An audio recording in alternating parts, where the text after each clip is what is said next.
Um, hey, Rob, I hope you're doing well. I am a fresh graduate in a foreign country, and I find it very hard to get a job and not have residency just mostly negate most chances to have a job.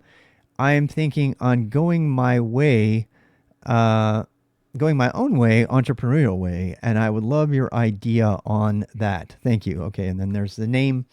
Um, so this is a very valid question. As you know, I speak French and Russian. I have a large percentage of people from the international community, from England and other places, and all over really in my professional learning network, which we'll talk about in a separate video about how to form your own professional learning network. And this is a really common question that I have gotten over the years since I've started streaming, so since 2020.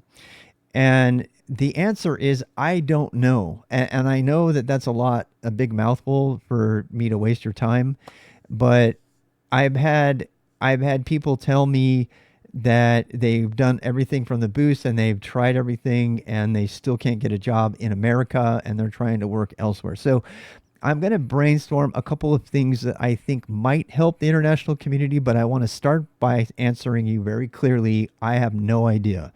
My experience is 100% limited to working in America in terms of IT. Now, of course, people know I was a Russian cruise director and travel guide. I've been to the Caribbean. I was a Mormon missionary. I've internationally have traveled quite a bit. Actually, took an entire tour. I was sent to Nagano, Japan, to cover the Olympics for Nike. I've been around the block internationally, but I've never worked internationally. And in terms of me going to work outside of America, I will confess I want to learn teaching English as a second language as a method of doing that. But I probably would teach coding instead now, just to pay my way while I travel the globe. And stay tuned, I might actually do that. One of my dreams is to actually truly do a safe bike tour, IRL, like many IRL Twitch streamers do. But back to the topic. So, how do you get a job in America if you don't live here? The answer is it's hard. And frankly, I think you should probably not try. If I know that sounds really bad to say, but I think that your best bet is to work for a contracting firm, but I have no basis for saying that. My feeling is that if you work for an international contracting firm, and this is particularly for people in India, um, I don't mind saying, let me share a couple stories. So one of them was while I was at IBM, there was about 25 on our team, and it got whittled down to three, and all the other people were hired from Brazil, India, and Romania. And so America hired from those organizations. Now, at IBM, it's a multinational, so they were just able to hire from that department in those countries. And IBM, by the way, also their entire software division is in all places. Of all places they could have it, it's in Toronto, Canada. And the reason for that, in my opinion, and I don't have any um, proof of this. But the reason I think that IBM's been around the block a lot. They have figured out a bunch of things and they've survived some of the biggest deficits ever in terms of profit and everything. So they may have a lot of other problems, but one thing that they really know how to do is to stay in business and to get good people. I mean, they immediately lose those good people, but and one of the things that they did is they I believe they hire people in Toronto because they can get internationals easier. And I have no basis for saying that. This is just a hunch. But my hunch is, I mean, if you go to Toronto, Canada, and you see the IT, there's like it's insane. Like every major Silicon Valley company and every other company, huge banks, huge insurance agencies, huge contracting firms, they all have. There's this massive IT presence in Toronto, Canada. People from Toronto, including Dima, if you're out there, wave, and people that I know, Dennis, Last Miles, they are in again. They're in Toronto, and they'll tell you that there's this like influx of money and stuff. So much so that it's really straight jacking real estate up. And the point is that Toronto is a real hotbed for particularly software engineering and technologists. And I believe the reason for that is because it's easier to move to Canada and to work for one of these American companies or these multinationals that's based in America, and and yeah, and so they go there and they get the job, and then depending on visas and stuff, they come to America. Now, to be fair, if you look at who's running the companies in America, including some of the biggest, they're expats from other foreign countries have been running the show in America for many of the biggest companies, and I'm not going to delineate them all. Just go look at the upper echelons of most of the big IT companies in Silicon Valley right now. They are not American born people, and for better or worse. And I that is not a commentary on multiculturalism. That is just a fact. And so apparently it's possible for you to get here and to work here. And I know that some of them go back. In fact, one story from my personal life, an international systems administrator that I worked with from India, Indian national, great guy, Elias was his name. And I worked with him as a system administrator. And he was an NT systems administrator, and he was supporting his entire family, sending money back while he lived in Oregon, actually in Vancouver, and across the river there over in Vancouver, Washington. And he and I, we worked together a lot. And in fact, he's the first one who introduced me to a lot of, single guy Indian food, including mango pickle. I still have kind of a fond memory of him having me come over to his apartment once and introducing me to all these fun things. And he was just smiling like crazy because I was like, oh my God, this is so good. And just stuff I've never even heard of before. It was really a fun time. I really miss Elias, actually. But I remember him telling me about his own international journey and what he was doing. And somehow he got a job for IBM in the contracting area of IBM, Internet Global Services.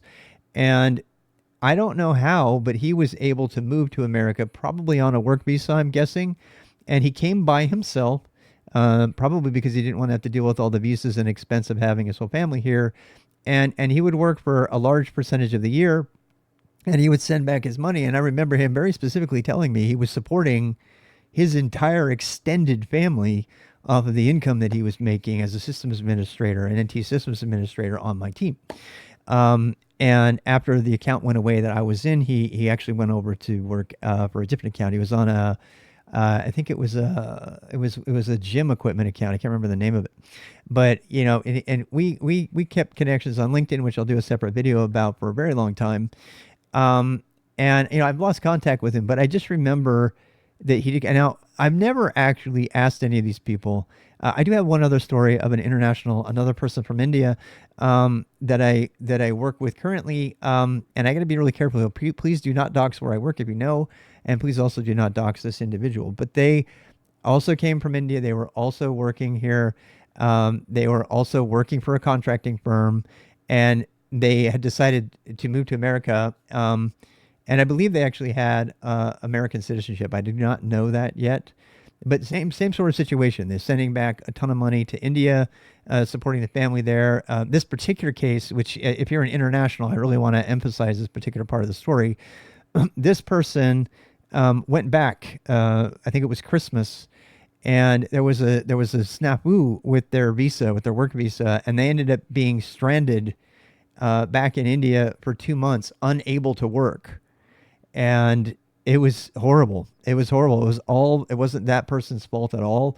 It was all based on this crazy, stupid things that happened between, there were a couple people that did it and that were involved. I don't even know all the details. All I know is this poor person, this poor amazing Kubernetes engineer was stuck with their family and unable to make a dime for up to two something months. And they eventually got it all worked out, and they were able to come back over here. So actually I answered another one of my things. Oh, hey, we have anonymous gifters like ruining my YouTube videos. Love you. Thank you for the money. So that was somebody who came over and was over here on a visa, and actually went back, and then something happened with the visa, and they weren't able to come back. So apparently, it is true that you can get a work visa. I think if at the end of this video, I haven't gone through these stories. And another thing too, I helped some Russians seeking asylum in America. I helped them write an affidavit in English to be able to do that. Um, and that I think that helped as long they were seeking that was always really tough for me because they were making assertions about their situation in Russia that I could not validate, but they needed me to help them write the English, and so I wrote the English for the affidavit, um, and help them move here. Um, so that's the extent of my experience on it. I think if I were going to do this, if I were international, and depending on the country, I mean, it really, really depends on the country. I mean, there's an ungodly amount of IT work, and I know for a fact in Italy and Romania and France and England and Brazil and India, of course, and what was I going to say? No, Pakistan. Pakistan has some as well, not as much as India, but and of course in Asia, if I would look for work there. Now, I know that it's probably a lot harder for you to find work there. If you have the opportunity though to come to America on a work visa temporarily, so I think the conclusion here is that people should look for um, they should look for multinational companies that have offices in their country and try to figure it out. Now, I understand in India, I do not know this, but I understand from hearing other people talk about this that working in IT in India is extremely competitive. Apparently, it's really cutthroat. If you have any personal experience with that, I'd love to hear it in the comments. I don't know that. There's no way I could know that. But I will say this: I cannot compete on the open market against people in the international community because I have to live on I have to pay for American prices for everything. I actually tried to do that. There was one of these sites where you could like gig kind of sites, and you would do a thing, and you would outbid somebody else, and you would do whatever the coding was for them, and I would never win because I mean people from other countries were bidding like $4 for like a 40-hour project, and I was like, there's no way I can compete there. So that's possibly one way to get some work. If you are international and your cost of living is considerably less than America, the single best advantage you have is you are a cheaper resource than everybody else. Now, you may have your heart set on coming to America and making American money, but if you don't, you can definitely beat the Americans in terms of cost because you are not required to pay as much. Now, there's kind of another message there, and that message is to the Americans. If you want to double your income, move to a country, work for a multinational, and move to a country where the cost of living is half. And people are doing this. In fact, I did this. I was in Tucson, and I was paying a lot of money for a lot more, and our insurance went up and everything. And I same exact job, and I moved to North Carolina, and I effectively increased my income by about, I would say, 10 or 15%, because I was now in an area where that's true. I've heard of people moving from Silicon Valley to Montana. I've heard of people moving all over the country, right? So one of the best tricks you can do here is get hired by a company making a wage that's set by that location, because you have older companies that have not figured out how to properly adjust the income based on remote work and stuff, and so they're still paying like a New York salary even though you live in Idaho, or something. I got nothing bad. I love Idaho. So, the point being is that you can actually make a lot of money by working in an area where your cost of living is a lot less. And if you're an international person, you can leverage that advantage by getting work. I mean, the same thing that Americans complain about all of the outsourcing that's going overseas because it's cheaper. And I mean, I hate to say it, that's just the way of the world. That's just how it is. Until all of the incomes come up, that's going to be the way it's going to be for a long time. And the bottom line in most American corporate, boards is we just want to reduce our costs, and they're going to continue to outsource work. two other places. There's a futurist who talks about the return of a lot of manufacturing jobs to America based on robotics, which is going to be interesting to watch. So if you're in the robotics field, that the prediction from that particular futurist is that America is going to see a lot of manufacturing jobs return once robotics starts to take over. A little bit more over here, we'll start to see that, and that's interesting if you're an American. People don't like America internationally for lots of reasons I don't want to get into politically. But so, and honestly, right now, there's sort of this insulary nationalistic ideology that's permeating all of the world. And it does not like the idea of jobs going overseas. So if you are an international and you are seeking employment in America, just know that about that. Be sensitive to that because if you there, let me tell you a true story from a senior executive at Microsoft, which I shall not name. Work visa kind of situation. Came here, worked at Microsoft, built up the company, built millions and millions of dollars, got lots of senior architectural experience, and then he's now leading the Chinese government's division, building up Tenzin and all of those amazing areas inside of China. So this is a person who came to America. I'm not suggesting they're a spy or an intelligence agent or an asset in any way, although it's very likely.